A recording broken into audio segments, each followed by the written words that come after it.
Hello friends, எல்லாருக்கும் வணக்கம். இப்போ பார்த்தது நீங்கள் இது வீட்டில் செய்யப்பட்ட சாப்பாடு.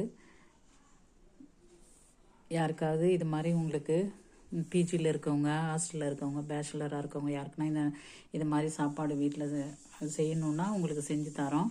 ஆல்ரெடி நாங்கள் ஹோட்டலில் பண்ணிகிட்ருக்கோம். உங்களுக்கு யாருக்காவது இந்த மாதிரி சாப்பாடு வீட்டு சாப்பாடு வேணும்னா எங்களுக்கு காண்டாக்ட் பண்ணலாம். நாங்கள் உங்களுக்கு இது மாதிரி சமையல் ரெடி பண்ணி தருவோம். Okay, thank you. சேனலை சப்ஸ்கிரைப் பண்ணிக்கோங்க, லைக் பண்ணிக்கோங்க. தேங்க்யூ.